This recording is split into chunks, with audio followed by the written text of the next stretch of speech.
தெரியலன்னு சொல்ற அளவுக்கு 2025.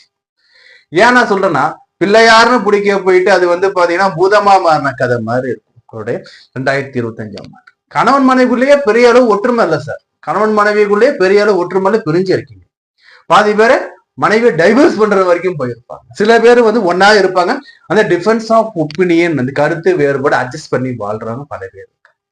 இப்படி இந்த கடந்து வந்த பாதைகள் கரடு முரடாக இருந்தாலும் உங்களுக்கு சேர வேண்டிய அந்த இடம் கோயிலாக இருக்கிற மாதிரி 2026 அற்புதமான ஆண்டா இருக்குங்க. 2026ல வந்து பாத்தீங்கன்னா உங்களுக்கு வந்து பாத்தீங்கன்னா ஜூன் மாதம் வரையில் நீங்க காத்து இருக்கணும். 2026ல ஜூன் மாசம் வரையில கஷ்டமா தான் இருக்கும்.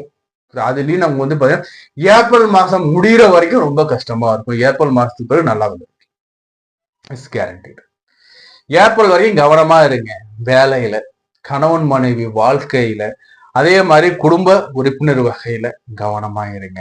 குழந்தைகள் வகையில கூட நீங்க தேவையில்லாத ஈடுபாடுகள் வச்சுக்காதீங்க. சைலண்டா இருக்குது பெட்டர். இப்ப எப்படிலாம் அப்படின்னு கண்டிப்பாடு ரொம்ப ரொம்ப நல்லது.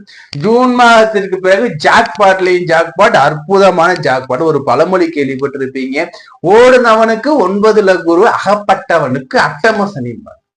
அப்போ எப்படி வருது பாருங்க, 9ஆம் இடத்துல குரு வந்து ஆட்சியாக போறாருங்க. குரு 2ஆம் இடத்து அதிபதி, 5ஆம் இடத்து அதிபதி என்ன பண்றாரு, 9ஆம் இடத்துல பாக்கியஸ்தானத்துல ஆட்சியாக.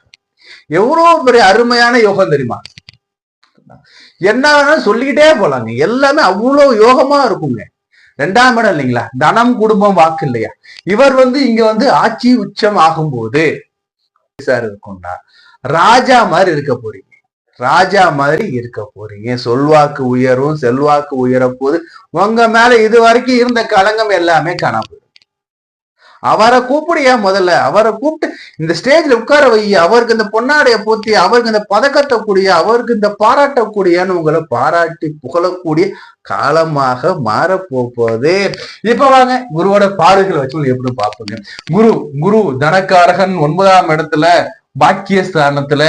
பாக்கியஸ்தானத்துல குரு எப்படி சார் இருக்கும்னா, இந்த 9ஆம் இடத்துல குரு அமர்ந்தான்னு வச்சுக்கோங்களேன், நீங்க சுகபோகி சுகமேன்மையான வாழ்க்கையை கொடுக்க போறாங்க. எப்படி கொடுக்க போறாங்க? குருவுடைய பார்வை உங்க ராசி மேலேயே விழுது. சந்திரன் மேலேயே குரு பாக்குறாரு. குரு சந்திர யோகமா ரியாக்ட் ஆக போகுதுங்க. குரு சந்திர யோகம் என்ன, இது 2026 என்னதான் அசிங்கமா திட்டி கழுவி ஊத்திருந்தா கூட அவனே வந்து எல்லாத்தையும் மறந்துட்டு உங்களை தாங்குவாங்க. எப்படி நம்ம செஞ்ச அந்த கஷ்டங்கள், நம்ம கொடுத்த துன்பங்கள் எல்லாத்தையும் மறந்துட்டு நம்ம நட்புறவாடுவாங்க. உங்க மேல இருந்த அந்த கரைகள் களங்கங்கள் அனைத்தும் நீங்க போகக்கூடிய